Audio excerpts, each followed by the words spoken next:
I'd just like to start this by welcoming you to the podcast. Thank you, Nojan, for coming onto the Emil podcast and just spending time to give our audience a rundown on what's actually happening in Iran right now. It's been 1 month since the death of, now I'm going to make sure that I get this right, uh, Mahsa Amini. Is that how we That's pronounce exactly it? how you say it, Mahsa Amini. Yes, that's right. She was 22 years old, 16th of September 2022, in Tehran. It's the 16th of October now. We're meeting in, things are still moving along the way that they are.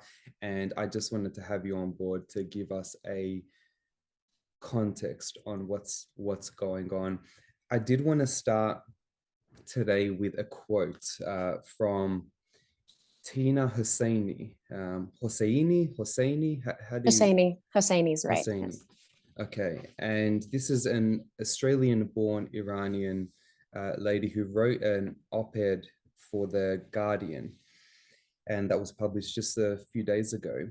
She said, "We draw hope from other global women-led demonstrations that have altered the course of history. The French Revolution was ignited by women in October 1789, demonstrating in response to soaring bread prices. Worldwide, women in the early 20th century successfully marched for the right to vote. In 1970, women gathered in New York as part of the strike for equality, confirming that feminism was a force to be reckoned with. I hope my Iranian sisters go down in history for igniting a revolution leading to the demise of the Iranian regime." That's the end quote there. I wanted to start off there because what we're seeing across the world today is representative of what we've seen in areas in the past in terms of female-led revolutions. And here we're very early into it. I want to get your sense of, what do you make of this quote? But actually, before that, just introduce yourself to our Yep. audience. We've skipped ahead of that, but thank you, Nojan. I'll give it over to you. Oh, thank you, Emil. That was a beautiful quote. I have read it, among other things, on social media. There's so much that you read. They're beautiful, they're heartfelt, they're touching. But again, it doesn't even begin to cover the pain. I think who I am is very insignificant, but I'm even embarrassed to tell people who I am because of how privileged I am.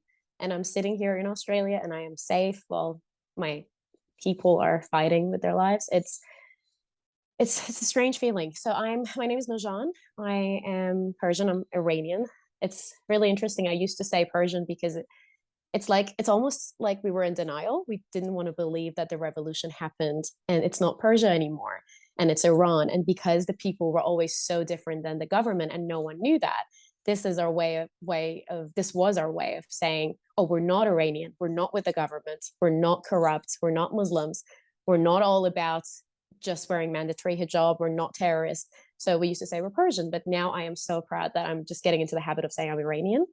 I grew up in Tehran, which is the capital. Very, very, it's like the New York of America. Very busy. I was very lucky, very privileged. I grew up in a high demographic area. I had, just going to come out and say it, I had rich friends. I had rich friends with great lives, with butlers, with maids. I was never exposed to the low demographic areas that were struggling with poverty. I was never allowed to go to certain areas to be exposed to the violence, the pain, nothing. I grew up quite privileged. So much that when my dad brought me to Australia for the same reasons we're seeing today, I was so mad at him. It wasn't until the 16th of September, which was coincidentally my birthday as well, that I realized how much I have to thank him. I I broke down in tears when I figured out what he's done for me and for our family. But at the same time, it reminds me of, sorry if I'm tell me if I'm elaborating too much, but No, please. I was watching an interview. I'm pretty sure everyone's seen it. Angelina Jolie, when she received an Oscar, she was holding the prize in her hand, and her speech was, "I never understood why it is me standing here when a girl with the same potential, even more potential with the same work ethics, same looks, same everything, is being held in a refugee camp and dying of hunger. And I am standing here. I don't know why this was me. And I don't know why she is not here. So it's that we're struggling with that. The people that are overseas, we did what we had to do to survive. But we were also blessed enough. And it takes a lot of bravery. I used to think that it takes a lot of bravery to immigrate, because you say goodbye to everything you've ever known, your culture, your loved ones, your support system, everything. You lose your whole identity to move. And I thought that was brave, again, until 16th of September this year. And bravery, the definition of the word bravery changed for me. So yeah, I studied microbiology in Iran. I came here after my bachelor. I got into different jobs. I studied marketing for a little bit, and then I found my way to Telstra, and now I'm still employed there. And yeah, so that's the summary of what I've been doing. Can you give us, Nojan, first of all, thank you for that. It was a broad brushstroke of where you've come from. For people who want to understand what it was like growing up in Iran in the 1990s and 2000s, that would have been, you would have been born in the 90s. I've heard that Iran's population, about 60% of the population is 30 and under. So it's quite a young population, which is quite demonstrative of what's going on right now. It's a revolution that's led not just by women, but also by young women. And before we get into that, how was it like growing up in Iran within the demographic that you grew up in, and just the things that you'd experienced? Yeah, so basically the painful part about this is that none of us realized how bad it was until this so-called revolution happened and people started fighting, because it's like, I'm going to try and simplify it because I know how hard it is for people to understand what it was not living it. If you grow up being beaten up every day, that becomes the norm, right? You don't experience any other life. So for us, a lot of the trauma that we were dealing with on a daily basis, that was the norm, and we learned to live with it. And Iranians are very resilient because of the last 44 years of oppression and the violence that we've dealt with. We're very resilient. They're very happy people despite what's happened to them. So I'm very proud to say that I know for a fact that living in Australia, I can judge only, by seeing Australians, that if they had to go through 1/10 of what we went through, nobody would be alive right now. So they're very resilient, which is natural. When you go through something, your body and your brain adapts to it, and you move on and you work through it. But so when you grow up in Iran, especially as a girl, this is a very good example because I was a girl. After the age of 9, you're forced to wear mandatory hijab. So in school, you're 9, you're a child. One day you're running in the street and you've got wind in your hair, and the second you have to actually wear a mandatory hijab in school. So you have to take all of your passport photos, legal photos, every little document that you need to have. It has to be with mandatory hijab, but it's the hijab that they mandate for you. It's like it has to be sharp edges, and it has to cover exactly all the face, and it has to be this and that. So I remember you had to go through like 10 or 12 to even maybe 20 shots to get the exact right one, and they keep sending you back. It's like it's so minor, it's so tiny, you don't realize how bad it is, but it's like, I'm just getting my photo taken for my first day of school. Why does it have to be this hard? So that's just so tiny. You still, obviously, that's fine, you still work through it and you grow up and you have to. So we were actually excited. We were like, oh, we're growing up, because of how brainwashed we were like, oh, I'm a woman now, because that's what they tell you in school. You're a woman now, you have to cover yourself, because if you don't cover yourself, A, this will happen, B, this will happen. So was there a clear demarcation between being a child and then turning 9 and becoming a woman that was, I guess, personified through that hijab, or I don't know what the word is. Was the hijab a reflection of becoming a woman at that particular age, or the beginning of becoming a woman? What's the significance there? The way they put it is like, up until the age of 9, you can be a child. And after the age of 9, you can be a sexual object, and men will see you that way. So this is not said in so many words, but it's exactly this, because we read books about it, and we have to. So in university, each semester you have to actually read these books and take exams on it. You have to memorize what kind of brainwashing they tell you to memorize. So it basically says that after the age of 9, because men can look at you sexually, you have to start covering yourself. And a lot, so years ago, I think thousands of years ago, after the age of 9, so like our grandmothers and our grandmothers' mothers, they all got married after the age of 9, which is sick. It's disgusting, but it happens. So you always knew that after the age of 9, they have this ceremony as well. They celebrate you becoming a woman, a so-called woman. And yeah, and that happens. So then that's the first part of you starting to wear a hijab, and then you buy these, these long coats. And because in Iran, it's not like Saudi Arabia, or you don't wear a niqab, you don't wear a burqa. It's still, there's no strict dress code as long as you wear. Can we differentiate between those? So what's a Yeah. niqab in comparison to a burqa? Yeah. Go on. Yeah, so hijab for us, it was as long as you wore something that doesn't show your whole body, and it's like long dress, long coat, and some sort of accessory scarf around your head, that was fine. So that's what we dealt with. There was no strict dress code. But that kept changing over time, which I'll get to later.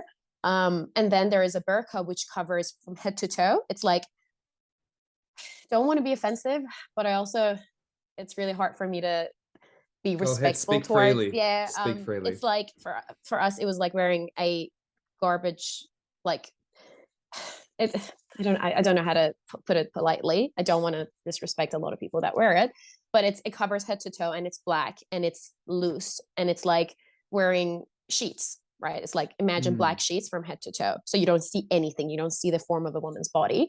So that's a burqa. And then niqab is when they cover the face. So even a face would sexually arouse men for them in their culture. So it's like nothing. So they can only show their eyes enough to take a few steps and be able to see where they're going in the street. So that's it. And there was an interview, actually, I remember vividly, we made fun of it growing up, that it was saying that medically proven, which is ridiculous, when men look at you, what comes out of their eyes can like physically, it's like ridiculous, can physically affect your face. So cover up so you stay younger. So it's like brainwashing like that, which you hear and you deal with. So you've got to change what you have to do because of the impact, the potential impact that a man has when he looks at you. You're regulating yourself just to manage expectations of somebody else. It appears. Now, the first thing that comes up in my mind is the differentiation between certain types of cultures, where you have very collectivist cultures and then individualist cultures, shame-based cultures versus independence proclaiming cultures. We can think of it from a sociological perspective, but then I find that this is the reality of it. You're coming into it, you're like, I have to stop. I have to change who I am because somebody else might get turned on just by looking at my nose or my ears or my what have you. It sounds. Did you see an issue with that at the time, or was it just like, oh, okay, this is just the way that it is? Well, you don't have a choice. Well, you laugh at we laughed at it. It was funny. Nobody. That's why we always said we're Persians, and we didn't believe in any of this. It was more like a joke. We didn't realize the kind of impact it had in our lives, because you have no other choice. What are you going to do? This is what happens when you speak up. The last 4 weeks happened because someone spoke up.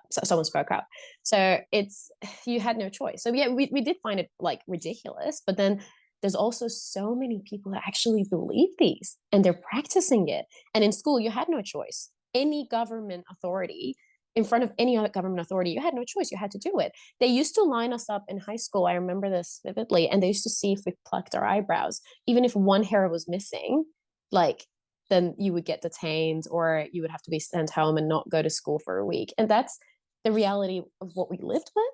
And I lived with, even in a high demographic area. But it was just, because we pushed it to the side, we were like, it was so separate for us growing up.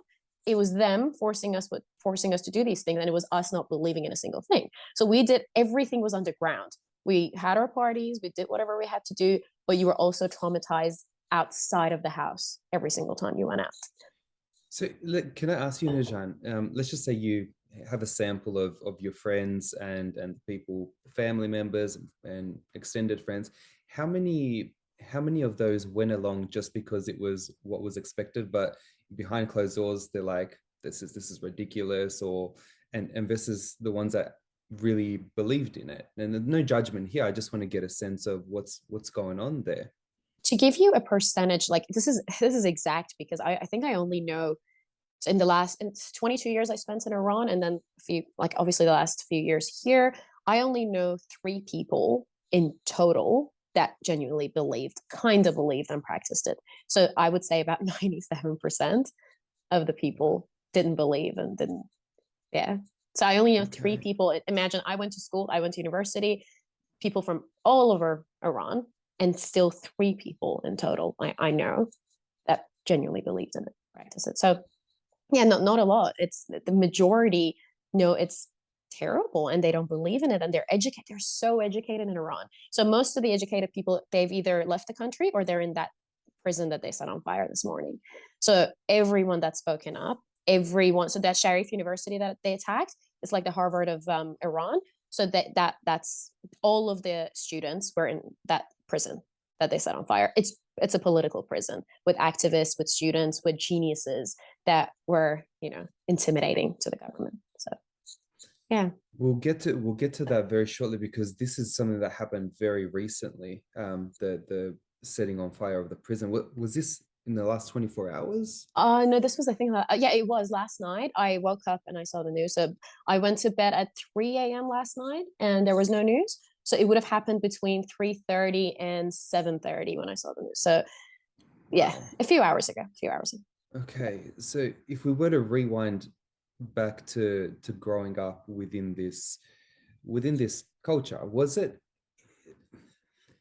what's the religious demarcation within Iran, in terms of, is there religious freedom available, or is it just, if you are a different religious from Islam, a different religion from Islam, uh, is it you're actively persecuted, or is it just that you're shunned, or what's the sense? I can see you're nodding for those who are listening, but can you give us a sense of the religious atmosphere growing up? So in Iran, you're born a Muslim. Doesn't matter if you choose it, doesn't matter if you believe in it or if your family believes in it. And if you decide to be anything else, even if you decide to read about any other religion publicly, you would be executed.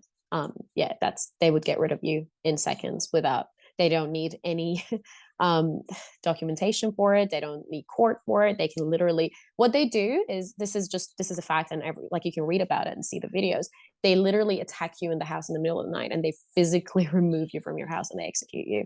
So there's no cause, there's nothing. You can't, and there's nowhere to follow it up. So there is no freedom of religion. There's no freedom of speech, let alone religion. You have to be exactly who they want you to be. And is this marked out through Sharia law? Is there a particular type of law that they abide by, or is this something that goes beyond Sharia law? Or actually, my understanding is very crude of Sharia law. I haven't studied it in depth, but I know that there are certain tenets within that people use to justify the types of punishments that are given in Islamic countries. What's your sense of that? So quite the opposite, actually. It's nowhere, it's not even said in Quran. So it doesn't even say that in the book they're practicing. So they're making up their own rules as they go. So you don't have a book of law. There is nothing to refer to. They do what they want when they feel like it, enough to scare you into obeying them. So it's that's the easiest way to put it. There's no one to bet. So that's why the whole movement started, and saying, like, we're saying, why isn't UN or like people that are fighting for human rights, why aren't they stepping in? Because there's nothing, there's no law. They're literally, it's like me grabbing a gun and just killing people in the street just because I feel like it, even though it's not lawful, but because I feel like it. But me being a dictator, I could even kill the people that are speaking up. So the police, so there's been a lot of policemen that have actually stood up and tried to protect the people, and they vanished the next day. No one knows where they are. They disappear. They kill them and they bury their bodies. This is like a pattern. We've seen them growing up. You talk, you disappear. Months later, your family finds out that you're buried in the middle of nowhere. and they tell you to, they escort you to see the dead body and make sure it's dead. And then they say that if you speak up, if you tell anyone, we'll kill other members in your family. And we've had instances where people have actually spoken up and then they've killed their family members as well. So this is a pattern for us. There is no law. There is nothing to obey. It's just that they feel like, they get away with it. My mind is going to Soviet Russia back when we had family members informing on other family members if they stepped away from the political regime at that time, the communist regime. I wonder, the way that you're describing it is not that family members are turning on other family members. Back then it was that people were brainwashed to the point that if one family member said something against the government, they would be informed by other family members. This is not what happened in Iran. It was okay. So there's a distinction there, and it's interesting to go through that distinction from a psychological point of view at another time. But I want to understand from your sense there, what do you suspect is about that, the differences between certain regimes and Iran standing this way, that families still stayed united, even though the oppression was so palpable? So it was exactly that. It was exactly this way in the revolution 44 years ago. So people were turning their own family members in because they were so brainwashed, and they thought once the kingdom is overruled, things will get better. And Islam is there to save their lives and protect them and stop the cruelty, right? So they were brainwashed to a point that so I know so many family members that have killed themselves or committed suicide and admitted that we turned our son in and they executed them. So the way it would go, they would call the authorities and tell them that my son will be home at this time, grab him, execute him by like the end of the day. It's the mother that did it because they were brainwashed to this point. In Iran, what's happening is that as long as I can remember, as long as my parents and my grandparents can remember, everyone's hated the government. Everyone's been united but terrified. So that these were hand in hand, because if you spoke up, they're literally terrorists. This is the literal definition of a terrorist. Because it's a terrorist organization, you were terrified. You were nothing. You were just another number. You weren't even a number because it wasn't released. So according to, for example, just as an example, Amnesty International has released the numbers they were allowed by the Islamic government to release, which is that 23 children under the age of 11 have died in the last 4 weeks. But that's the number that the Islamic regimes release. So just imagine that the actual number would be so much worse. So it's things like that, because you don't even get the exact information. But yeah, no, people don't believe in it in any way, and they haven't as long as I can remember. Okay, there's a lot to it here. It's hard to know which path to take here, but I want to take the more personal path in terms of, so you've described growing up, the hijab, the just taking it for granted. This is what we do. It's all pretty useless, but we're gonna go ahead because this is what we're supposed to do. Was there ever a point growing up from elementary school to high school, going on to university, that the way that you conceptualize the regime, the way that you conceptualize how your bodies are being used against you, did that evolve? Did that adapt as you grew older, or did you? Let's get into that. Do you see what I'm asking there? I think so. I'm not quite sure. Are you asking? Yeah. Okay. Let's look at the evolution of what you're asked to believe growing up, and how women are the focus of let's change something about the appearance of women because the men that are viewing them are going to have some sort of effect. We need to change this sort of thing. As a child, this is drummed into you quite significantly. As you grow older, does the thoughts around it, the sense of, okay, there's something wrong here, does that develop, or is it pushed to the side until something something significant happens? I think it gets worse over time. So when you're a kid, it's all tradition. So even I think up until a few weeks ago, every time I used to wear that scarf, because it was associated with the outfits. Like we used to be quite stylish. Like it wasn't for us. For us, it wasn't hijab. It was what we lived with. So we made it, the best it could be. So people were so stylish in Iran. It was an accessory. So for me, even putting the hijab on, it made me smile. I quite miss it sometimes because it was a part of me for so long. It wasn't that, because like it was pretty much just covering half of my hair and it was around my neck, and it was something that we had to do. So I think as a kid, when I was 9 and I was forced to wear it, I wasn't annoyed. I felt excited. It was something new. I felt like I'm a part of a community. But over time, when you see the morality police, so they're not always there. I was going to get to this later, but they're not always there. Under certain presidents, it's like the oppression is worse. So sometimes, like, I think you don't see them for a year or two, and then another, like, in another president's time, then they're there every single day, and they're oppressing you and they're violence. So it's like it wasn't consistent. So the way I see it, they used to let you be free for a little while, and you'd be distracted and you'd forget, and you're like, well, this isn't too bad, it's okay. So growing up, I think it kept getting worse every single year, because you're like, well, it's not okay, because I'm fine, they're letting me be for a little while and I'm doing whatever I want. And then two years later, they're killing my family members and myself, because I'm wearing the exact same thing I was wearing 2 years ago. So it sends mixed signals. So you would hate them more as the years went by. So it would make more sense what they're doing to you. And as people got more educated and they read more, obviously people are very westernized in Iran. So we watch TV, Hollywood movies, like we read about it in university, the articles, and then you were like, oh, this is the reality. This is the truth. I'm actually being brainwashed. So you would hate it more.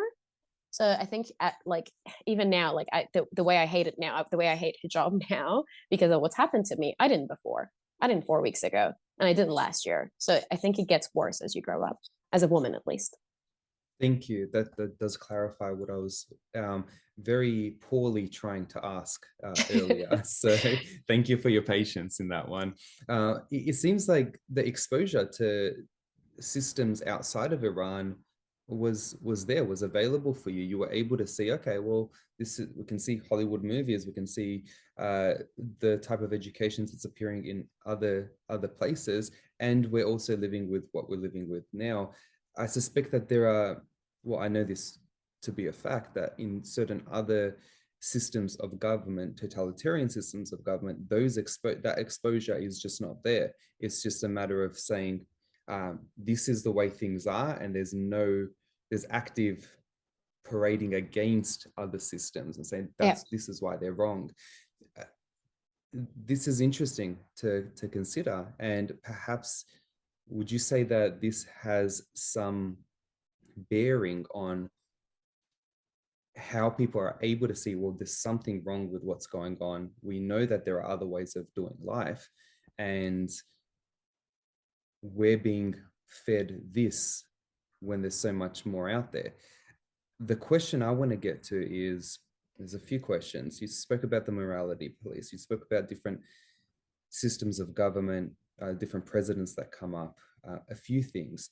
The morality police, is that a colloquial term, or is this a system where they are called the morality police, that go around and enforce certain moral laws?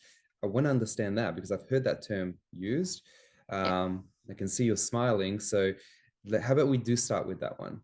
Yeah. So no, I'm smiling as where it originated from, the morality police. I think I didn't hear the term until a few weeks ago. I think people just started translating what we have. So quite literally, if you were to translate the name that we have for it in Iran, it would be the morality police, because we have different police.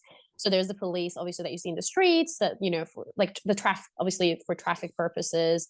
And if you get into an accident, if anything happens, there are two different police. So you don't see them killing people in the streets because they're not relevant. But then there is the morality police. So they don't go by any laws. There's no law. There's no rules.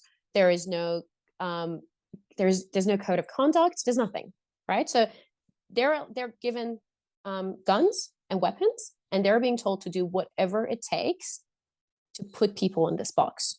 And this box is not, it's subjective. So it's not objective. It's like you could be a policeman in the morality police department, whatever they have over there. And you could think that, okay, this person, so they literally stand in the corner of the streets for people that I guess they haven't seen this before, and obviously not a lot of people would. They would stand in the corner and you're walking past and they would look at you, they would watch you the way you're wearing it. And if they don't like anything, the way your glasses are sitting on your face, and I mean anything, they could say that I don't like what you're wearing and I have a right to shoot you. So it's not the definition of a right. I've been told that the definition of a right to shoot is incorrect, but I don't know how else to put it, because it's not lawful, but they do have a right to shoot because they're not held accountable. That's why I'm justifying the sentence they have a right to shoot, because they shoot you without cause. They shoot you without any reason, and they can, and they get away with it. No one's held accountable. So you won't see any policeman. So like, for example, with George Floyd, that policeman was held accountable, right? And everyone spoke up. Everyone thought, oh my God, the pain and the cruelty and everything, but it's at least someone was held accountable, because it goes against what the country believes in, or what, human rights believe in. So this, we don't have that. So you can just, like, I've walked past in my school uniform. So my memory of the morality police was when I got off school, it was over and I was walking home in my school uniform that they've picked for me, with the full scarf. Like, it's a full on hijab. It's not what we wear outside. And it's pretty much the closest thing to a burqa that you would have to wear. And the morality police stopped me because they didn't like what I was wearing, even though it's what the government's picked out for me. So they took me into the to the prison, to the same prison that I'm speaking about that is on fire. And then your families would be worried sick, because no one would know if you're going to come out alive. So, and then they get you to sign something like an agreement to say that if you're ever caught by the police again, which could be for any reason at all, then they have a right to take you in, and that's it. And no one would hear it from you again. So you would sign this and they would have it on record and on their files. How old were you? I was 14. 15? Wow. Yeah. It was quite bad.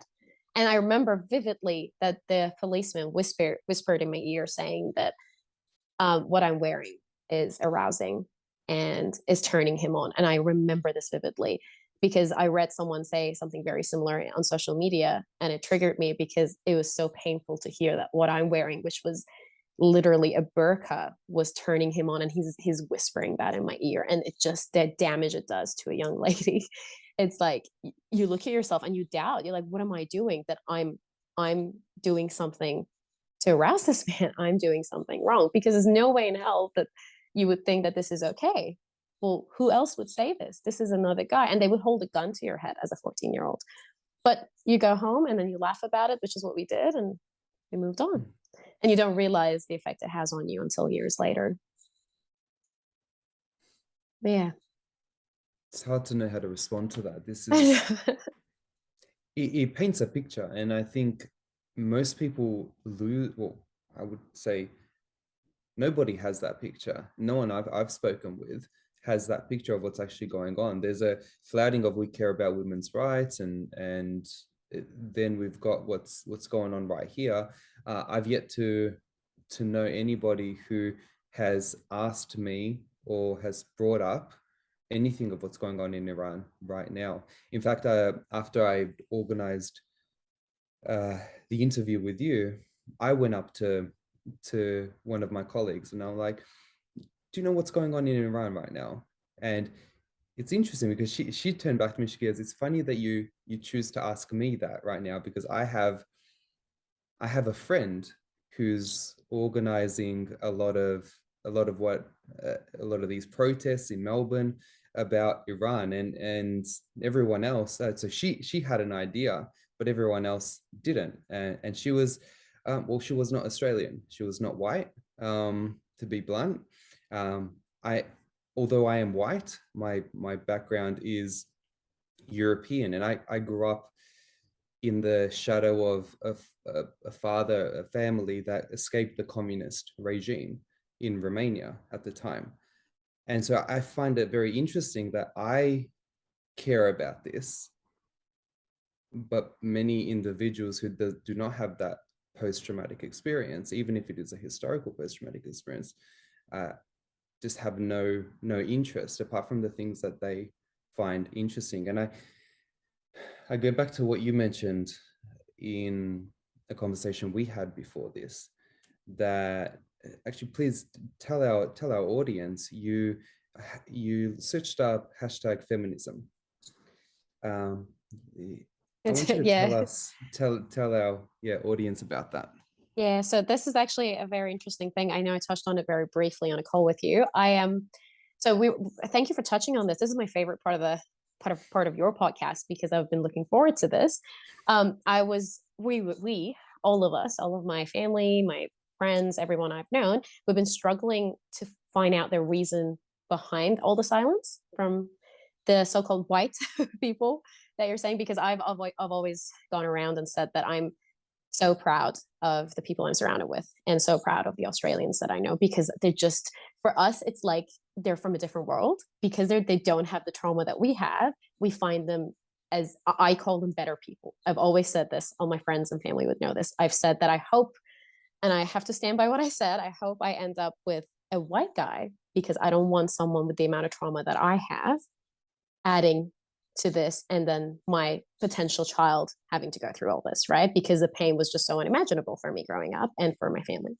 So I was going through this and I was trying to figure out why all of those feminists in Australia specifically that have made life so hard for men, and I speak this freely, I speak freely about this because I'm a girl and I can, and I would like to think that I am a feminist by definition, but where are they? Why aren't they speaking up? This is literal women on the front lines fighting with their lives without any weapons.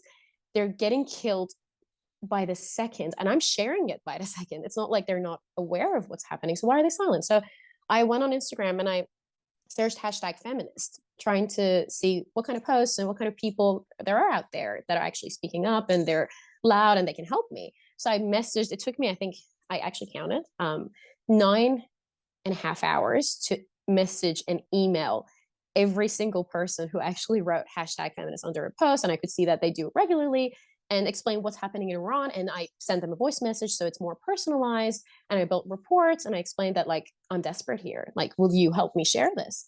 And we need non-Persians and non-Iranians to speak up. And I only got, so out of, I think, don't quote me on this, I think about 90 people I emailed and I messaged, and I only got 2 responses back. Like, out of all those, and 2 were both ethnic and they weren't white, and one was Indian, because obviously I think Indians would know that they go through similar experiences. It's been so hard for the women of India as well, so they know, they understand the cruelty, and they kind of feel at home when we talk about these certain things. And the other one was Middle Eastern as well. So for me, it was like, and you could tell obviously on Instagram that they read your messages and they listen to it. I could see that they've seen the messages and they saw my story. So they were interested enough to come in, but they didn't even respond, even to say, I'm so sorry for what you're going through. I'm sorry, I can't help. I still would have understood. You still took the time to read this. So that was quite painful for us. And I've been like, every white, super white person that I know, I've called them, and I don't like to think that I've harassed them, because I've been curious to know why. I've been curious to understand the human mind, because what's the difference? I'm still human. I'm human. And if someone I care about is going through something similar, I would die and I would do everything humanly possible. And I understand that people react to certain news differently, but I'm talking about zero reaction. I'm not talking about differences in reaction. This is zero reaction. So that's my issue. So how can you be so, again, don't know how to put it politely, so selfish? It's quite selfish, because I'm here and I'm Persian, and just because I have clean air, and just because I'm not getting killed for having the freedom of speech, and just because I'm sitting at home blessed enough to have someone who cares enough to listen to me, doesn't mean that I'm going to ever stop sharing these and trying to work through, whatever we're trying to achieve here. But you being super silent when you claim to be a feminist, and then I followed them to see if I'm a hypocrite, because I hate being a hypocrite. And I saw that they continue to share posts about other feminism activities. So they're still calling themselves feminists, but not even one post, not even one story, not even one "I stand with you" thank you for fighting the fight that we should have. So yeah, that was my struggle and has been to this day. Have you have you come across some sort of explanation on why it is that certain movements are focused on, whereas this one is not? Have you wrapped your head around any of that? Well, to say that it's not focused on at in this moment, at this point, I'd be lying, because it Okay. is focused on now, but it should have been focused on weeks ago. The how Considering how painful and how horrific and terrifying it was, it shouldn't have taken people like me all over the world sharing 100 stories or more a day for someone to feel guilty and share a post. I've reached out to so many news outlets, and like ABC, 7 News, 9 News. I've been calling them, emailing them every day. I've lost like my whole life in this. Like, I don't even know how I'm working or how I'm breathing or how I'm walking. I don't remember the last time I actually ate something properly. And I'm like, why does it have to take all of this for you to share the story? So I haven't wrapped my head around why people are still silent, and still so many people are silent. But I can't say that it hasn't been covered, because at this point, considering that obviously Iran's not the only country that has stuff like this happen to them. Obviously, there is poverty in Africa, and then there is the exact same thing happening in Afghanistan, and what Taliban's doing to Afghans is horrific. But what we're trying to say is that what we're doing here right now would give people the courage to speak up and do the same in other places. So it's not just Iran. It's not limited to Iran. We're talking about a real feminism. We're talking about a revolution. We're talking about going down in history. So why are you still silent? Like, if I'm a woman and I see this happen to another woman, it's almost like watching someone get beaten up in front of me and still run away because I'm worried about my own life. And this happens in the world. I know this happens. But again, I'm trying to wrap my head around how someone could think that way. Okay, someone's dying over there, but I'm going to save myself. And I'm going to post a video of a smoothie I'm having, because that's clearly more important. And I've been told, it's funny, you're going to want to hear this. A lot of Australians have reached out to me after the video I posted on Instagram, saying that you guys that claim to be my friends and you claim to be my loved ones, and you care about me, and you're there for my parties, and you're there for, the good times, the fun times, and you appreciate my culture because it's loud, and we have, we dance all the time, and I hope that we are good people and we do no harm. But when something like this happens and you see me in physical pain, begging desperately, that you don't feel like you're my friend anymore. So after I posted that, people responded saying, how can you expect us to care about something that we've never had to deal with? It's unreasonable. And it was really interesting. I appreciated the person that reached out, because no, I don't expect you to know what it feels like, but I expect you to care enough about the person that you know and you've been around firsthand to even want to know how they're doing. I haven't gotten a single text. I hadn't gotten a single text from anyone before that video.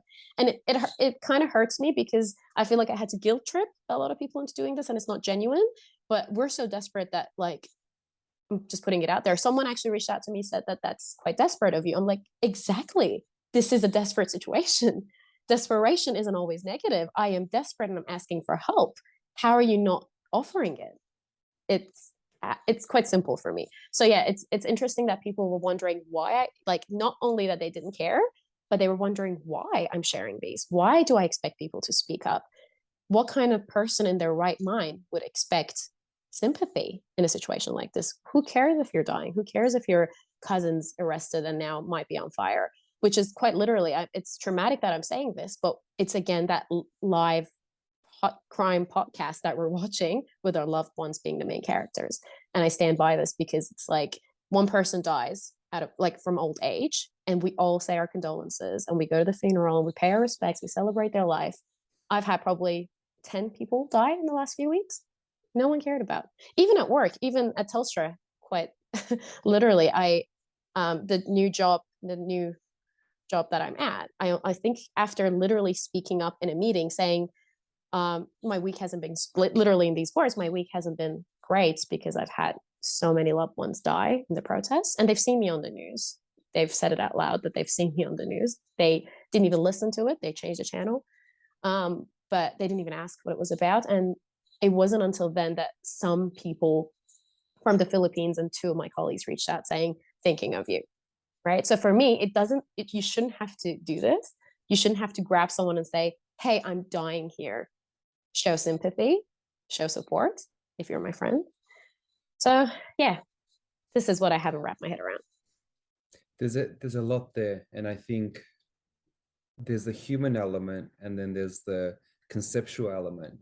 The friends are the people that you acquaint yourself with, or the people that you've known in the past. It seems like they're conflating the two. We don't know anything about this, therefore we shouldn't care about it. Well, no, you know me, and this is important to me, and you can see how it's affecting me. And so I would like you to care about me.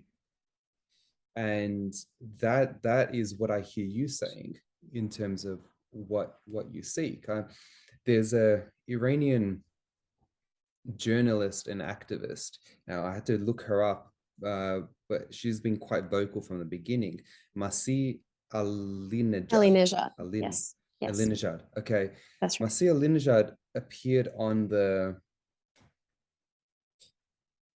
Bill Maher show, and this was a couple weeks ago. She was going through what was happening. She's been quite active on Twitter and just documenting everything that's been going on from the get-go. And she's created a lot of noise in terms of getting people to care about this, at least on Twitter. But Bill Maher was bringing up a very interesting point. Is I've been accused of Islamophobia by some of the things that I've said in the past. And then she jumps in, she's like, I've been accused of Islamophobia as well for bringing up what's going on here right now. And it's true, we are fearful of what's going on in this regime. So we are very phobic about the irrational situation that's happening here. So she actually reversed it, and she said, there is something to be scared of here. And Islamophobia, or phobias in general, from a psychological point of view, is an irrational fear of something that is happening. Whereas the fear that is being seen right now is highly, highly rational. And so to be accused of Islamophobia is very interesting. Now, I wonder whether more people are speaking up because it's safer to speak up now. It's not really safe to speak up right now, because even for me, sitting here as a citizen, I think I've been very clear about this as well. Can I clarify, Najab? Yeah.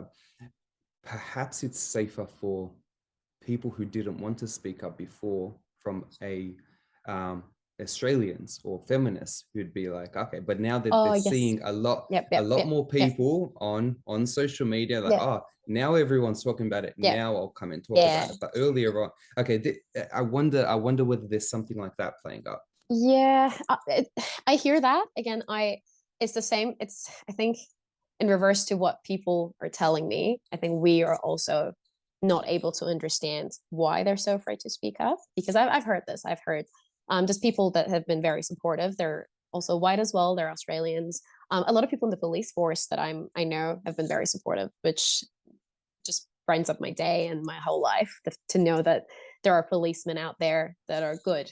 And we've never experienced that. People have always asked me why I have so many cop friends. But for me, it's so fascinating to know that someone could be a cop and not a murderer.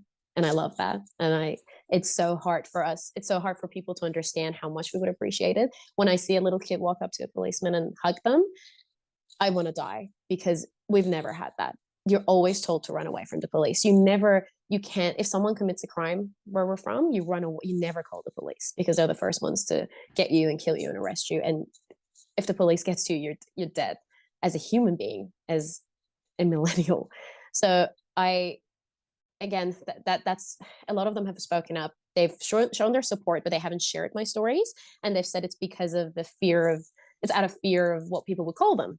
Either it's racism or Islamophobic. And for me, again, because I don't understand it, I think that it's an excuse, because I'm called a lot of things. I'm called so many things different every single day.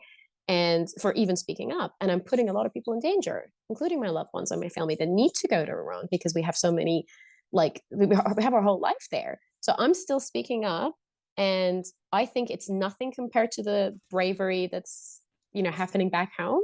So why do people that aren't even half Persian and they're so safe, just out of fear of someone calling you Islamophobic, are being justified for not speaking up? So what if they do?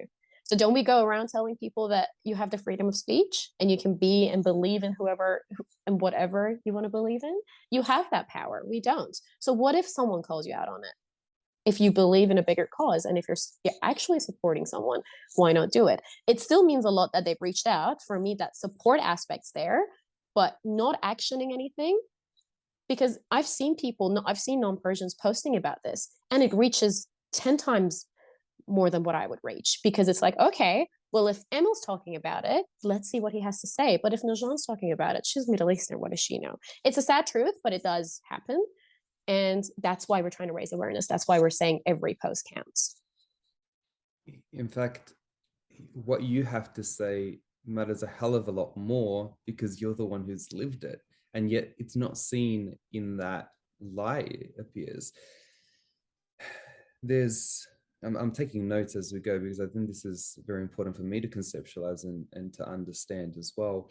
I'm coming at this from a psychological point of view, from a clinical understanding of what happens when we experience trauma, when we experience fear, when we experience the colloquial term is groupthink, or these totalitarian systems that we have to come through. Now, groupthink, I have done a podcast earlier on in terms of tribalism and groupthink, how people come up in groups and begin to develop a certain way of conceptualizing a thing, even though there's no evidence to that.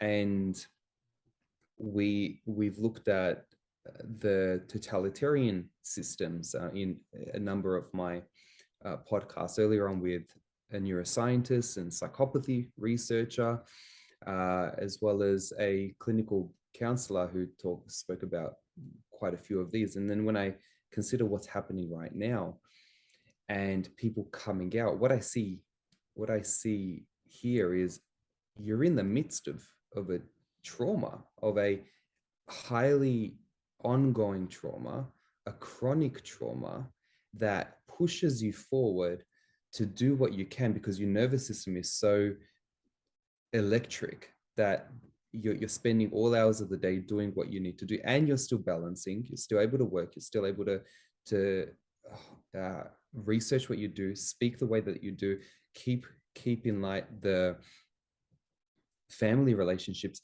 Granted, you may not feel like you're doing everything at its capacity, and how could you, because your nervous system is trying to allocate resources in all these different areas. How do we help? How do we bring others on board to show that bit of empathy? And in this sense, Nojan, I think if you hadn't done that, I wouldn't be speaking with you today. I wouldn't be able to share this plight with you and with the people that I'm around, and the listeners, you who are listening today wouldn't have heard your sense of what's going on. So I think you're right. Every bit counts, every post counts. And we say that oftentimes when we're feeling quite helpless as well. I've heard it a lot of the time. If I can just help one person, or if I can just do this to one thing, we often feel like everything that we're doing feels like it's not having the immediate impact that we'd like. So even one person seeing this, it's a call for empathy. And that is important, because here is a human touch, the human connection that we seek. That there was no explicit question in there, but I think just being able to say your ability to come out with this has been really, really devastating and important. importance, not, I mean, importance feels like a not the word I'd like. It's revolutionary, I think, is the more appropriate word in terms of what we're actually experiencing right now. History will tell where this leads to, and because everything's changing so quickly, it's hard to keep up. Nojan, there are many different ways we can continue this discussion. What's coming up in your mind as you've left off that previous conversation and are hearing what I'm saying now? Where's your mind going to? So quite frankly, I was thinking about how you're the minority, sadly. People like you are the minority here, and we don't have this. And as much as I would love to think that what I'm doing is significant and it plays a big role, yes, raising awareness is really important.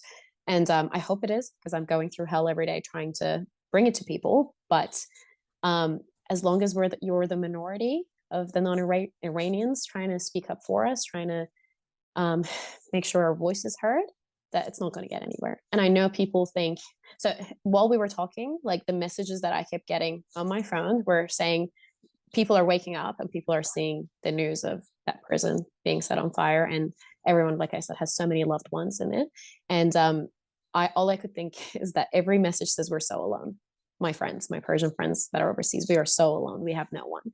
And it's heartbreaking. It is heartbreaking because yes, we're speaking up and yes, we're allowed, but I don't think people actually realize what we're asking here. It's not, we're not asking for an "are you okay?" It's lovely to have it. It's great to be offered that, because people not understanding what we're going through is one side, but it's so much more important than that. I was thinking about the fact that it's just about, I know it takes time. I know that people have to actually take time out of their day to do this, but I genuinely think it takes a maximum of 10 minutes out of someone's day once to reach out to their government authorities, that they put in work.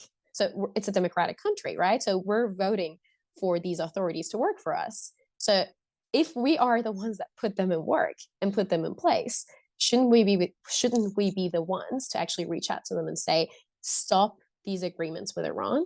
I don't know if you know this, but Iran was put on the UN's women's rights list a few days ago. I knew that. Yeah, I've heard that over 4 weeks of this, 4 weeks of us begging and yelling and killing ourselves to say that our families they're not getting killed, they're getting raped. So most of the victims, this is quite hard, and I'm sorry that people have to listen to this, but I hope they'll continue to listen to this, but they have like stitches all over their body because their organs are getting ripped out of their bodies, and they're selling the organs.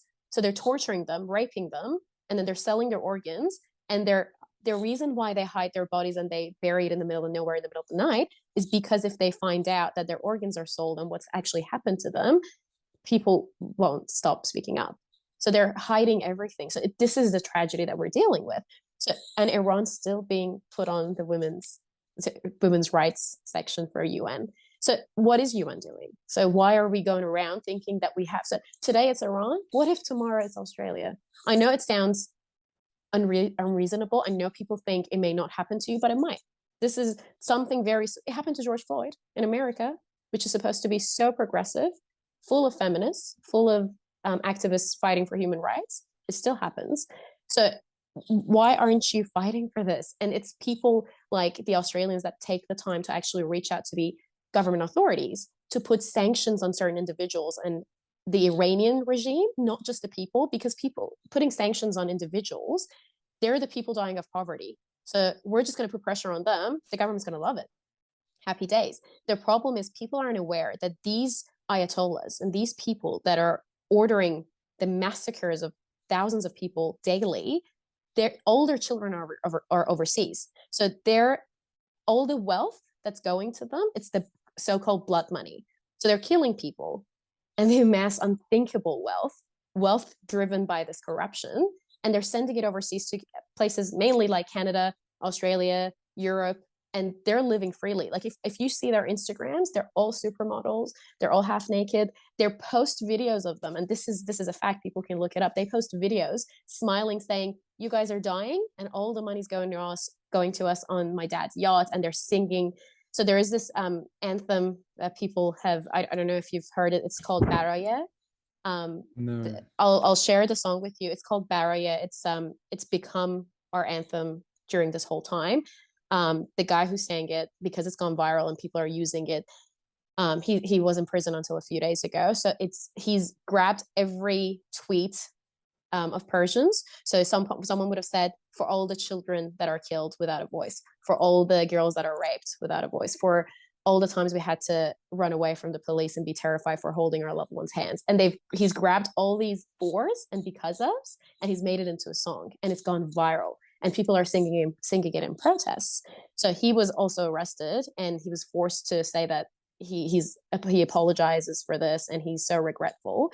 So the journalist that actually shared the death of Mahsa Amini and shared a photo of her parents crying in the hospital, she's been in jail and no one's heard of her. She's in the same prison that's been set on fire. So all these journalists and the interviewers, everyone that's covered the story and made sure their voices heard, they're in that prison that they set on fire.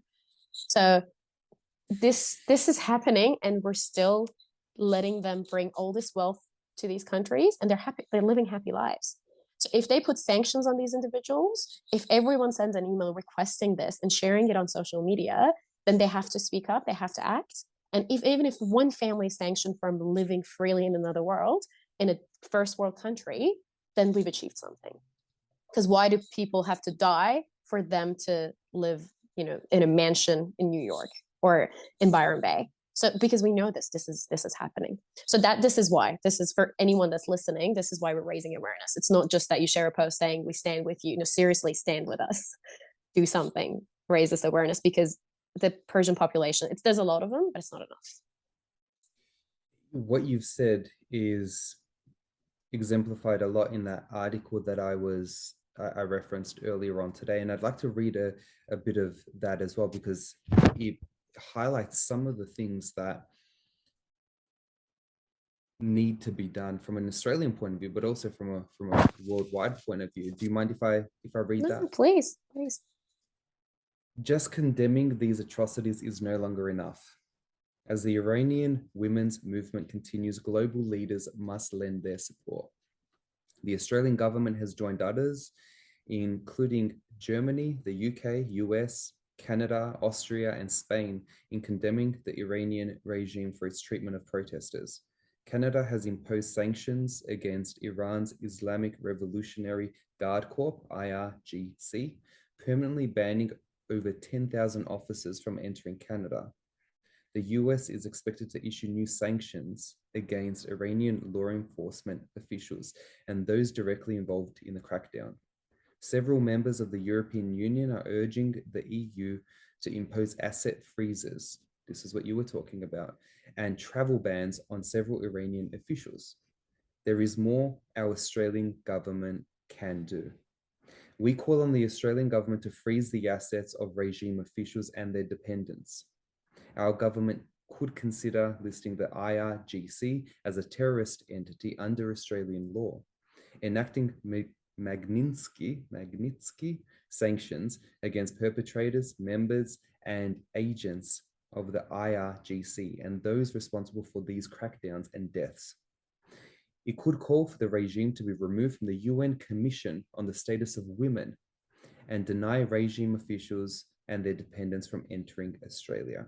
And then it goes on to talk about a few other things that Australians can do. Yes, bringing awareness is one part of it, but we need to follow on a lot more from that. And we can get into more of what we can do towards the end of this podcast, because I want to leave people with a few things to consider. Just an everyday person, average person, what they can do. I want to get a better sense, Nojan, of continuing on where you're at in terms of what prompted you to stand up when so many haven't stood up, how that came about, and also how did you become aware? How did you first hear about what had happened a month ago on your birthday? And attending the protests, speaking at the protests, all this sort of stuff. I'd love to get your sense of that. So first thing, have you been, since you've come to Australia, were you actively keeping up to date with what was going on back home? I can see that you're shaking your head. So continue on. What was your sense of that? Yeah, so no, I was not an activist, or I honestly, I was the last person that anyone ever thought would be involved in any of this. My family's not politically involved. We tried to stay away from that all our lives because it's so dark. If you get into it, you go down this path that you just don't know if you can get out of.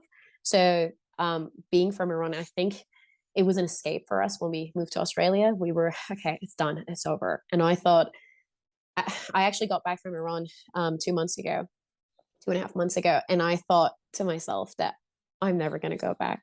I don't, the people, the place, everything. I don't love it anymore. It's not my home. So I actually thought that, or at least I wanted to think that.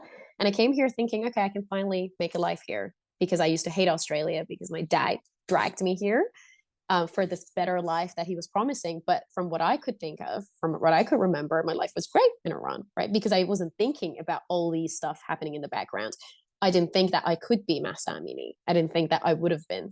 And now knowing myself, I 100% would have been, because I would have spoken up, and I probably would have been at best in jail, or easier to say at best killed, because I've shared this on my social media. When you get arrested, you wish for death, because the stuff that happens to you if you live in those prisons. I don't think people want to hear about this. This is one thing that I don't think we can get into because of how terrifying the tortures are. But no, I came here and I thought, I'm done with Iran. That's it. I am somehow an Australian to a point, and I don't care. And then on my birthday, I woke up and I saw these posts. It wasn't as significant at the time, and it was one of my friends in Iran who has hijab, right? So she wears a hijab and she's got a religious family. And I saw her posting these things about the government and what they're doing, and they're killing people. And I was thinking, great, on my birthday, wonderful. And I had a party. And I didn't post anything about it because I was like, well, this happens every decade. We've had uprisings in Iran every single decade, and each time they've silenced people and they've killed people and they've scared people to go back into their little boxes and stay there. But she kept posting so much about how she hates people that are quiet, and how we can go on with our day and post stories about our parties. And she kept posting this, and I was quite frustrated in the beginning. I was like, it's my birthday. Why should I care? And then it hit me. Like, by the night it hit me, I was like, oh my God, she has a job and she's speaking up. She was posting 100+ stories on that day about everything that's happening. And that's when other people started posting, and it grabbed my attention. And at that point, then I saw, okay, someone I know is in prison, someone I know is arrested. Oh my God, I got a call from my cousin. She's beaten up. Then it became this massive thing. My high school friend died in one of the protests, and I saw her photo, and I was like, these are people that I have memories with. My best days, the best days in my life I spent with these people, and they're getting raped and killed and murdered on the streets for fighting a fight that I was too scared to fight. So yeah, that's when it grabbed my attention, and that's when I started posting. And then that was also when I realized that a lot of people aren't. So other friends joined, and it just became this massive movement. And I think I touched on it a little bit before on a call with you, that the protests, they weren't a thing in other countries. Globally, people didn't think it would matter. I don't know if a lot of the people that are listening to this know about flights, the Ukrainian flight, PS 752, that the Iranian regime shut down. Do you? Very brief. I've heard it mentioned, but I don't know many of the details. So if you can, continue with that so one.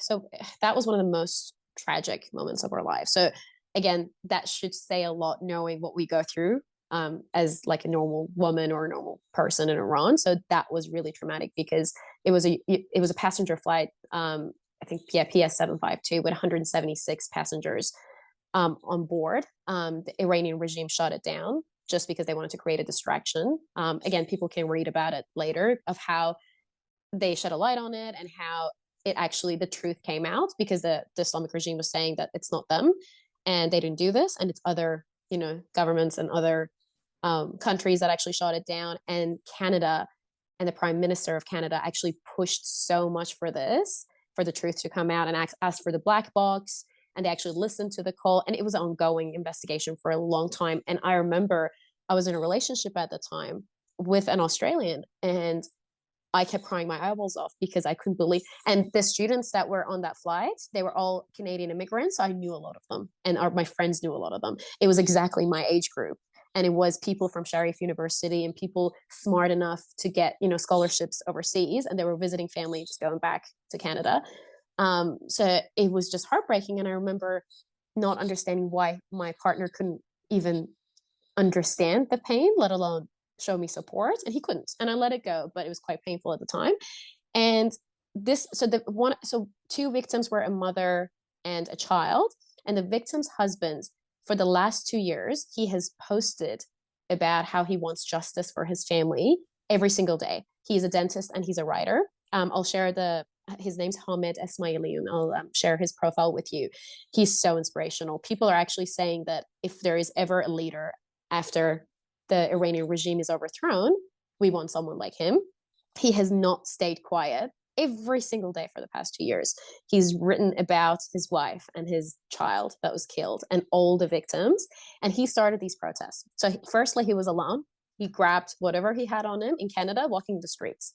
So he was protesting, and he was sharing these on his pages and crying and literally doing everything humanly possible to raise awareness.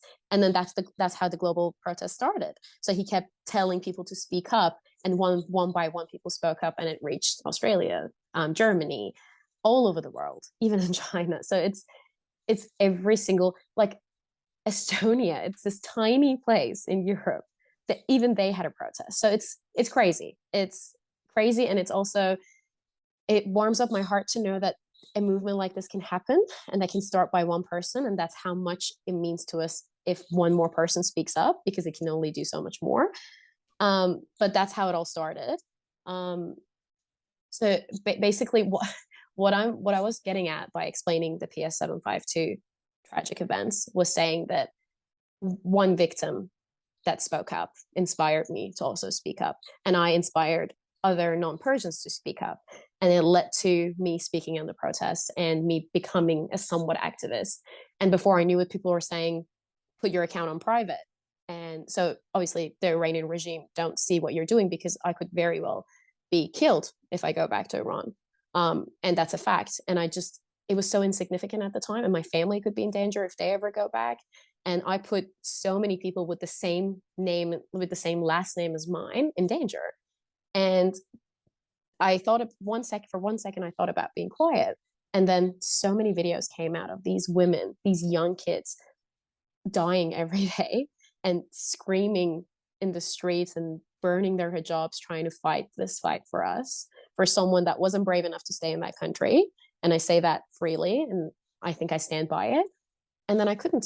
It was a small price to pay. So that's how I figured, okay, well, I can't stay quiet, even though I have so much to lose, even though technically I've left Iran. I shouldn't care. I'm living a great life here. Why would I make myself go through hell every day and put my account in public? And yes, I've gotten calls from the Iranian regime threatening me as well, just so you would know how drastic it is.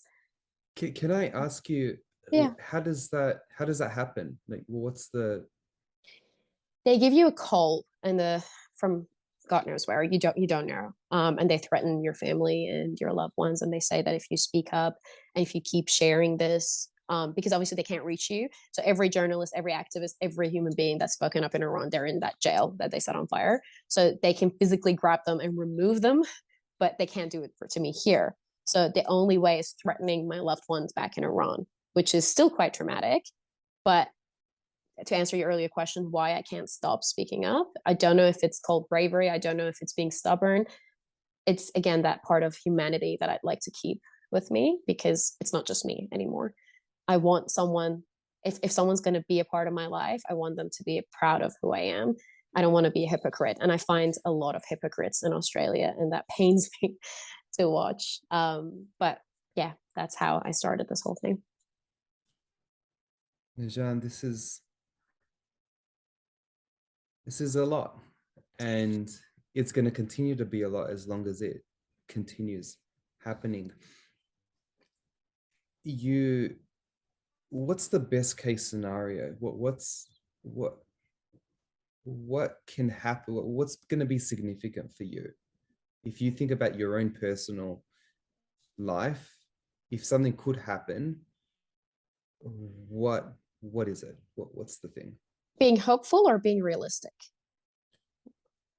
Let's start with hope, and then let's drum it down into what could practically occur. Yeah. So being hopeful, obviously, we're all getting up every day and getting out of bed and hoping that we all know for a fact that this revolution, this won't lead to that big revolution we're talking about. It won't. But we mostly believe that it's a very big step towards that revolution, because even if you look at the pattern of the uprisings, each time it's gotten closer to each other. First, it was 1999, then it was 2009, then it was 2012, and then it was 2019, 2020, and then 2022. So it's getting closer to each other, and it's never been this big because of the awareness and how social media has just gone viral and how people are sharing and talking about it and how celebrities are talking about it. So we're very hopeful that we might get some sort of assistance from outside of Iran. That is our only hope. So this is what we're working for. And best case scenario, people won't get tired in Iran, because it's just, I can't even imagine what it's like just walking in the streets and letting your children that you love so much just stand in front of bullets, and they're getting killed. It's ridiculous if someone watches the videos that I share. And this is the stuff without that are being shared without having any access to the internet. So imagine how much more content there is out there, but we're not seeing. So best case scenario, this will lead to revolution eventually, and people will stay consistent, and they'll actually speak up, and they'll keep the uprisings, and they'll keep fighting back. So we have content to share, and we have valid reason to actually reach out to the authorities. But if they give up in Iran, not much that can happen.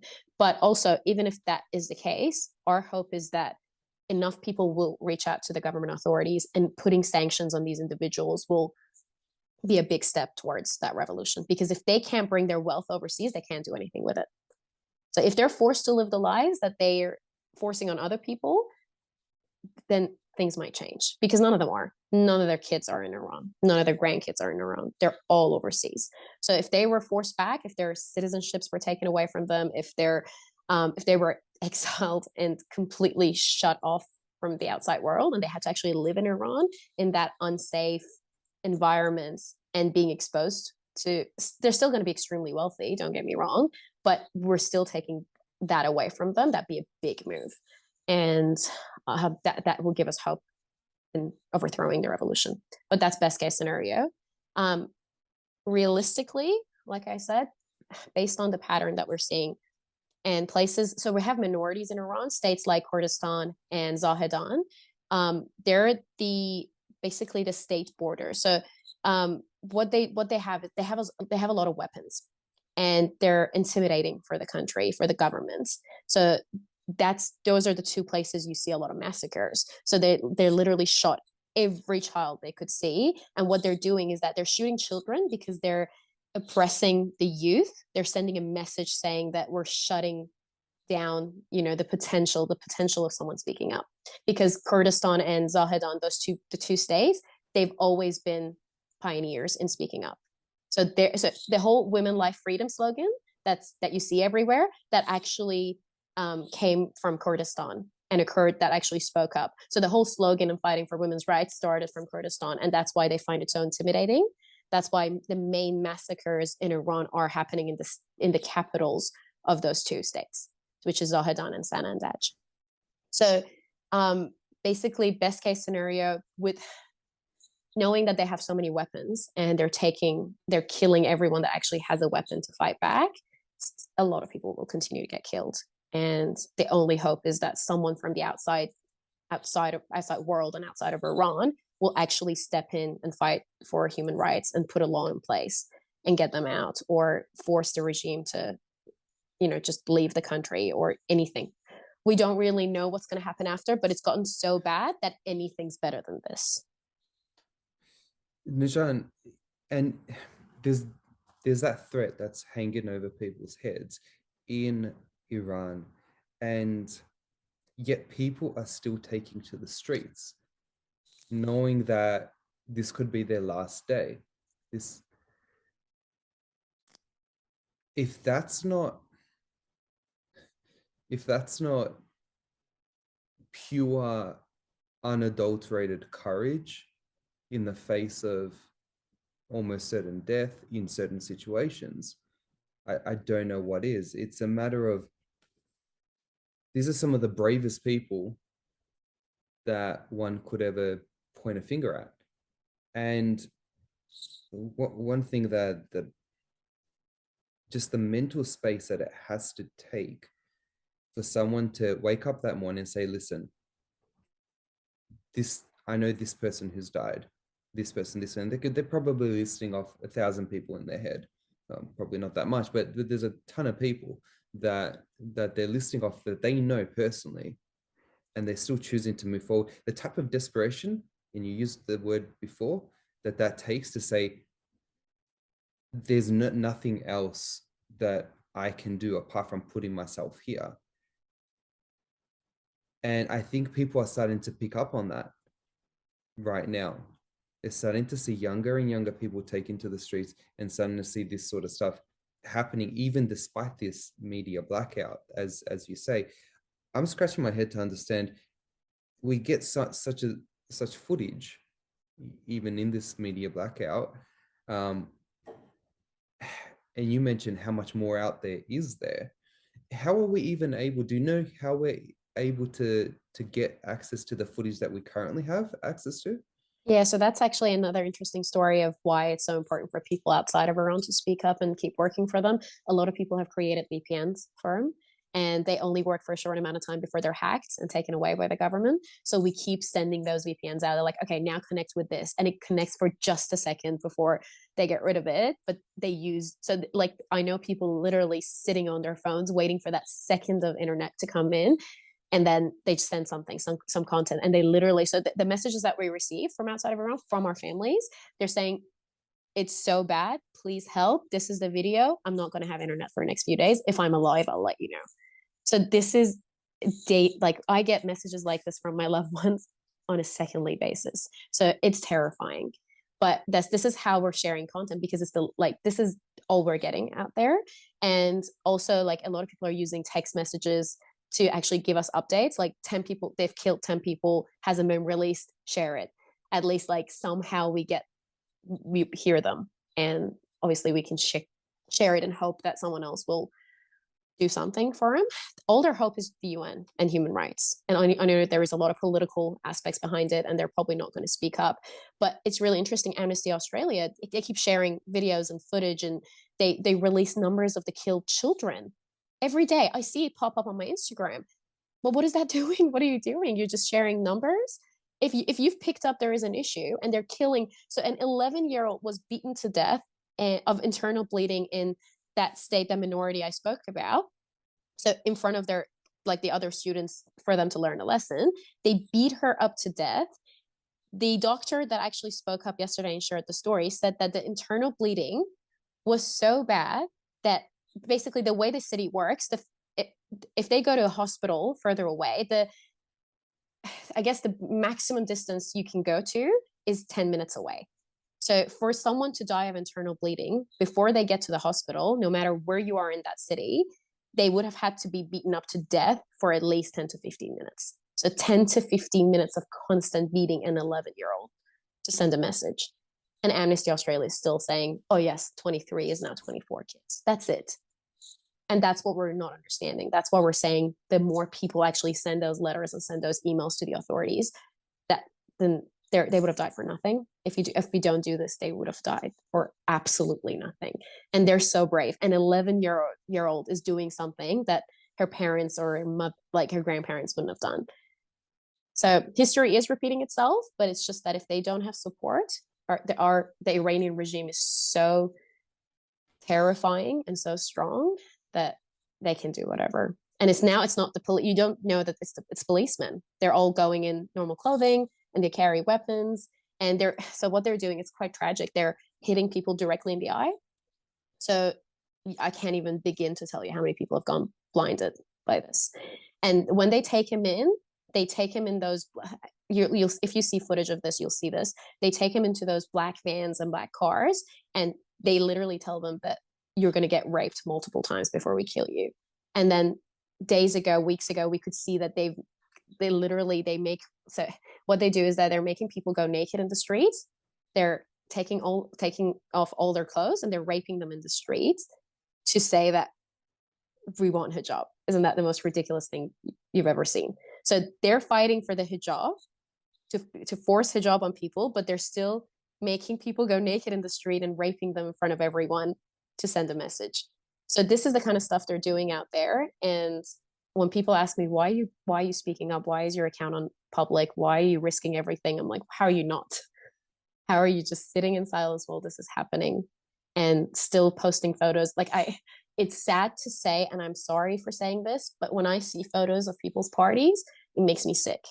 It makes me sick. And how can you share it?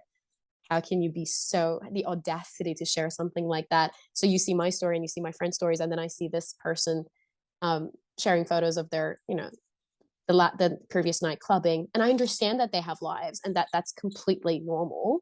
And I don't expect them to stop living. But the fact that they're not even sharing one post or showing sympathy or helping in any way, but still take the time to upload all those stories about their clubbing and dancing, that's just not understandable for me. It's so outside the realm of what you can conceive right now. It's the most important thing for you, as I hear it, is not just getting the story out there, but having something completely change in response to this. And every single, I say it again, every single bit of awareness is a step into the right direction. And then moving on with that is what will make a change from a higher political perspective. This goes outside the realms of what an individual person can do to change. That is a puzzle piece into the wider picture of how do we get a system to make the change that we can. Exactly. Nojan, how do you keep sane throughout this process? How do you keep yourself moving forward? I don't think anyone of the Persian community that's human will ever be sane after this. I think we're all keeping brave faces because not being brave and falling apart isn't an option.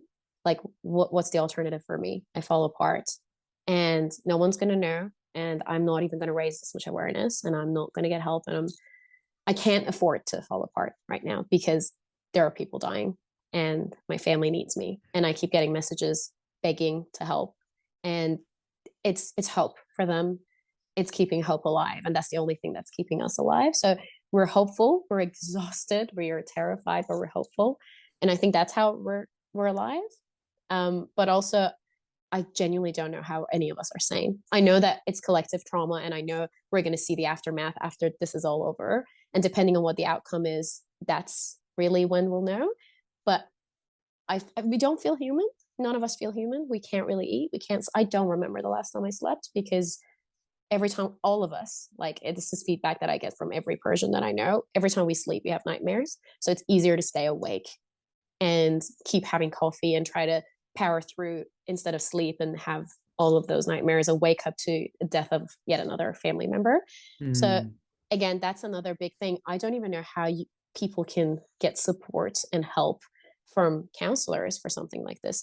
I for a fact remember for a lot less traumatic events, I went to a therapist that was Australian, and I wanted to laugh. Like, they couldn't even begin to understand what we're talking about. It's like the stuff that they've never had to like live through, and they've never had to they don't even have examples. So you sit in front of a therapist and you say, over the last 2 weeks, 12 family members have died. They've been raped and they've been killed, and we don't even know how many more are killed. And these are all people that we thought we would never even live without. So me being away from them was hard enough, but knowing that they're killed for such a big cause. So how would someone respond to this? So I don't even know how people will get help. The Persian therapists, they're falling apart themselves. Like I see people reaching out and saying, we don't know how to offer assistance in this, but the trauma is just unfathomable. So I guess this is where you come in. I don't know if you have any suggestions or anything that we can do for the Persians that are overseas, because it's worse. I also would like to note that it's worse for people that are overseas because we do have internet. We see everything. People in Iran don't have this much exposure. So they have their immediate family in danger and they're terrified if they go out of the house, but they don't see how drastic it is. So yeah, for people that are overseas. Yes. Okay. So this is my bread and butter. Not only am I a psychotherapist, I specialize in trauma. And I think the most important thing right now to understand is you've got what's called peri-traumatic distress, and which is think of pericarditis or perinatal. It's when you're going through something. And then you've got post-traumatic distress, which can turn into post-traumatic stress disorder.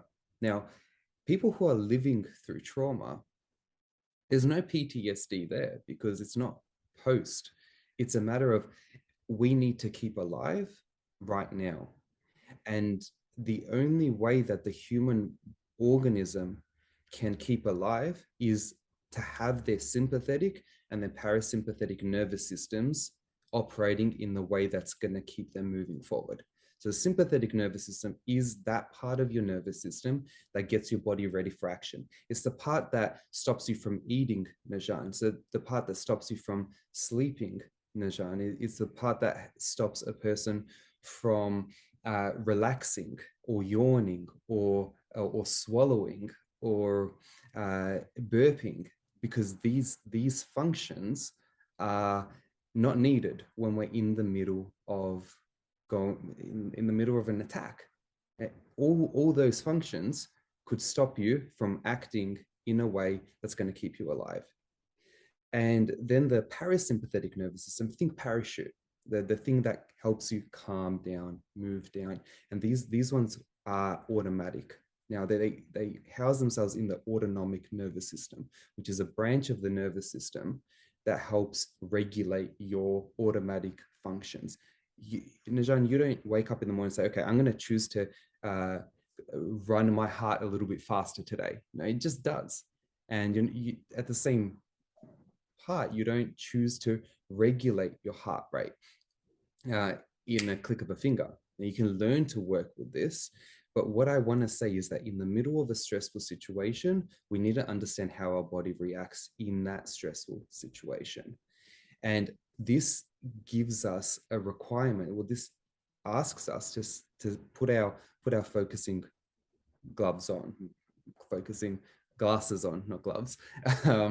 And we want to understand, okay, well, when I'm feeling this way, what the hell is my body doing? Because your body is working in a way that's trying to keep you alive. And if it's constantly in that sympathetic arousal, which is go, go, go, go, go, then it's running on fumes.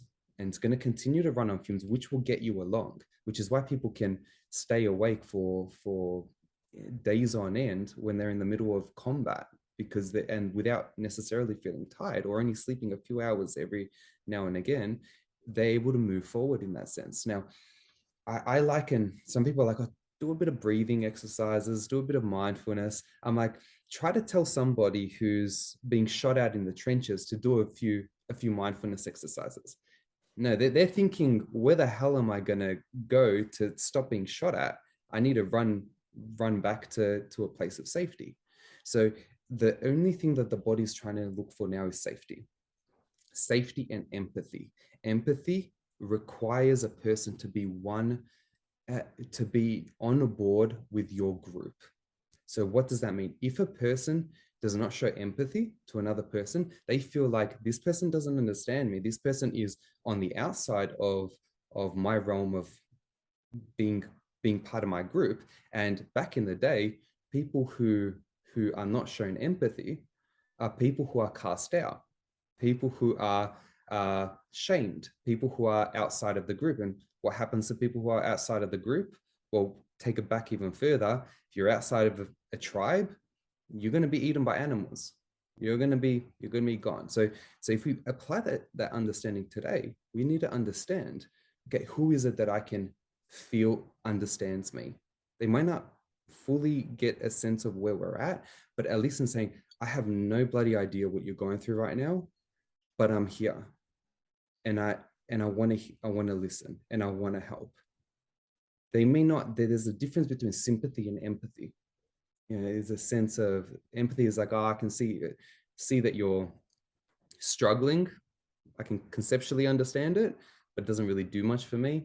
Empathy is like, damn, I'm going to put myself in that position with you, and I'm going to sit with you. You're sitting on the ground. I'm going to sit on the ground with you, and I'm going to try to see things from your point of view.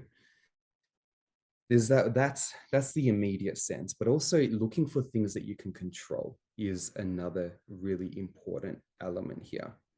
Because when we feel out of control, we feel like things are unpredictable, number one, and unpredictability is a requirement for our nervous system to get out of whack. So what can we control? Okay, and this often brings back to the very simple stuff. Control requires a person to have a sense of mastery. Mastery is something that you feel good at doing. Yeah. Now, in these situations, when you're in peritraumatic distress, it's like, okay, I have control over what I post. I have control over who I talk with. I have control over how much I eat and sleep, even though I don't feel like eating and sleeping. I'm going to try to work through these. So we're taking it a step back and trying to surround ourselves with people who are going to be there for us, even though they might not necessarily understand everything that's going on through this situation, and who are interested in trying to get a bit of hand out there. And then what is it that I can control in my life? Because there's so much here that is out of my control, and trying to find that sense of safety is important as well. The way that we want to find safety is most importantly within our own body, because sometimes we feel like our body's letting us down. We feel like our body is so over the top in terms of, my heart's going out of whack, I can't sleep, I can't eat, I can't do the rest. We feel like we're being hijacked. So sometimes bringing ourselves back to our body and starting to regulate what we can regulate. If we feel like our shoulders are constantly up, and that's quite common when a person's in a fight response, when the body locks into something's jumping out at me and I need to tense up.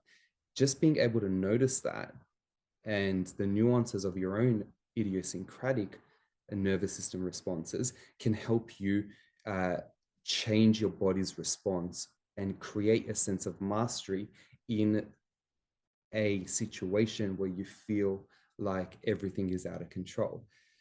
We can go on for such a long time talking about these different nuances, but if I were to recommend anything to anybody, it'd be, even if you have one person that can say, I don't know what you're going through 100%, but I'm here to listen and to be there with you, and to admit that I don't have the answers, that's a step in the right direction. Finding those little things that you can control is also another step in the right direction, but also very importantly, understanding your own nervous system's response to this, because that is an element of safety that is required in this sense. If I understand how my body's reacting, then I can add small things here and there to make it more tangible. The people in Iran, how are they going to take this situation? The only thing that they're thinking of is survival. And so the best advice in that sense, and that would be more from an emergency point of view and more from a militaristic point of view, you need to find a place to feel safe, to be there with, and to have a person a set of people that are there with you. That's outside of my depth of competence there. I can understand from people who are in Australia, and I can advise how to process this sort of stuff right now, and to do it, even if it's a 1% better each day, that compounds. You know, in 1 week, you're 7% better in that particular thing that you're trying to work on than you were a week in the past. My clinical hat is starting, but I could go on forever, and we don't always have the time to at our disposal. I want to understand, is that the type of conceptualization you're thinking about, or would any of that be of any use? Yeah, so this is actually, as you were mentioning it, I was thinking I don't have the knowledge and I can't use the correct terms to explain what we're asking people here. But what you just said, to sum it up, is what we're asking of the non-Iranians. But it just hurts so much that we have to ask so often, because this is what's happening. So when people get I've explained this on my social media a few times. I'm not a therapist. I'm not educated enough to put names on it, to put labels on it, or explain how they should feel. I don't even know how I feel, because again, like you said, after this, I'll be able to realize the effect it's had on me and the collective trauma leading to, you know, the post-traumatic stress disorder to any extent. But my issue is that people in Iran, they wake up far worse than we do, and then they're living through it. And when they open social media, even for a few minutes, and they see that people outside of Iran, non-Persians, people that should not be associated with the trauma and should not feel any sympathy, and they have no hope that they would ever reach out, are actually posting. Like, I know it's ridiculous, but Kim Kardashian, Oprah, like other celebrities that claim to be feminists, when they're posting, it may not do much, but if it keeps the hope alive for people to actually keep going in the streets, even to give us content as tiny as that, as fake as that, even if it's for that cause, it still leads to the result we're wanting. So a lot of people are asking me, why are you raising so much awareness? Why are you hyping people up? What if someone's child dies because you hyped them up to go to the streets? And I'm like, I understand that. And I do feel guilty about that. But also, what if they don't? And then all of these people would have died for nothing. So if you stop, this will be our lives for another 44 years. If we stop now, because what's going to happen after this, and I've talked to a lot of people about this and it makes sense, we're going to see media exhaustion, right? Which is what happened in the previous uprisings. They started to cover it, but because it just died down and people gave up and people were silenced, the media didn't cover it anymore, because what was the point? It wasn't significant. Now, because they're going, and it's been 4 weeks on, it's never been ongoing to this point, 4 weeks of constant uprisings, the media is starting to cover it. And because we're not silent, because we keep reaching out, because a lot of non-Persians are posting about it, and there's a lot of comments on the news posts. They're saying, why should we care? They should go back to their country. They should do this. And it's quite hurtful, but I understand it. The same way I understand racism. You can't expect people to have an understanding of what they've never experienced. But also, how much more awareness do you need? We're sharing footage. We're sharing English posts. I'm speaking up in protests. There's not a lot of people that actually speak English well in the Persian community, and that's a struggle. Another reason why I'm speaking up and putting my family in danger, because I know there's a lot of people that would want to sit here and have this conversation with you, far more knowledgeable than me, but they don't have the means to do it. They don't speak English well enough to be able to even tell you a full sentence. So that's another struggle that people should understand. So when we have non-Persians speaking up, the way you put it is going to be far more effective than the way I put it, because everything I'm saying to you, I'm thinking in Persian and I'm translating it in my head, switching it to English and saying it. That's how you speak another language. And obviously you would know this because you've studied this. And I'm good at that switching and I do it fast, but a lot of people may not be. And when you say it, it could be far more effective because you say it in their own language. So there's a lot to do with why we're asking Australians in this instance, or people all over the world, to speak up and help us. My friends that were in the police force, they showed up for protests with me, and every Persian went up to them, hugged them, and thanked them. The same Persians that have been traumatized by the police. We were so relieved to see someone speaking up and the message it sends. So when I send a photo with my police friend holding me and showing me comfort, and someone in Iran sees it, they're like, okay, there is hope. There is hope. This could be our world. So It's like, I'm stuck in this box. This is my surroundings. This is all I know. Police are out to kill you. It doesn't get better than this. I have to settle for this. But then, okay, no, there is hope because they're fighting for me over there, and I can keep doing it and I can keep going. The same way I actually thought about giving up the day Gabriella posted that story about me and reached out to you. So I posted a video saying, I'm exhausted. I'm helpless. I'm exhausted. I am desperate. And I need people to speak up. And she was the one person that spoke up and led to me meeting you, and you, again, helping us to raise more awareness. And it helps. Every single bit helps. And I don't think people understand. And I keep thanking you, and I keep thanking your wife, and I keep thanking your family and everyone that's ever spoken up. And I know for you, it comes so naturally. You're like, well, of course, it's what everyone does. But no, it isn't, Emil. It's not what everyone does. You're the first person. Your family is the first person to reach out. Other people don't even bother to understand, let alone help. So I appreciate every single person that's actually reached out to me to say, even thinking of you, anything, is there anything I can do to help? But unfortunately, there's not a lot. We're not giving up, again, because of people like you, and they're not giving up because of people like me. So it's a chain. It's all connected. It's like a domino effect in a way. So yeah, so this is exactly what we're asking for. That empathy, that sympathy, it goes a very long way, even if it keeps them alive. So many mothers committed suicide after the child was raped and killed. We have so many numbers. I can tell you the story all day about mothers who just said that the pain was unbearable and they killed themselves. And if they had access to social media, if they had that one person reaching out to them asking, are you okay? This may not have happened. So you can actually save lives. You may think, oh, it's one post, what is it going to do? Or it's one message, what is it going to do? You catch the person at the right time, you do a lot more than you can imagine. Nojan, thank you.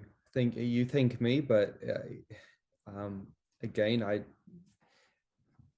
I don't know what I've done to deserve that thanks. You've done what you've done, and it's caught attention, it's caught awareness, and you've lived what you've lived. You've shared it in today's podcast. You've beckoned people, you've pleaded, and it's a link in the chain. So I feel honored to have you on today's podcast and to be so generous with your time, Nojan. I really do appreciate it. We could go on for hours, and perhaps we will have you on board in the future as these things progress and see what happens. But as for now, I'm really happy you've come on board and have created a bit more light into the darkness. There's this media blackout and this sense of people living their worst life right now in the hope of something better to come. And that's one thing that I keep hearing from you, hope. Nojan, is there anything you would like to finish off with? Anything you'd like to say before we do wind down today? No, the only thing I would like to say is for people that are actually, I know it's not going to be a lot of people who are going to listen to the whole thing from my community, but whoever made it to this point and is actually listening, I just want to say you do not know the role you play in this. And if there is ever a revolution, and we're, again, so very truly hopeful, then they're going to go down in history, and they're going to have a story to tell their children, and they're not the ones that were silent. They spoke up, they played a role in it. So that's all I can say, and I can't thank them enough. And I hope that one day we'll have a podcast and just talk about how we got the result we wanted, and we're even if we're just one step closer, it's so much more than I could ask for. But thank you. That's all. Thank you so much, Nojan. And if people wanted to follow you and keep more up to date with what it is that you're doing, where can they find you? So the best place to actually find me is on Instagram. I'm very active on Instagram, and I share pretty much live footage all day long. It's Nojan Leilabi, so it's Nojan Leilabi, and account's public. And I just hope that people will take the time to see the footage and the stories and the news, and even share at least what they can. Thank you so much for coming onto the podcast, and I look forward to keeping up to date with this. Thank you, Emil. Thanks very much.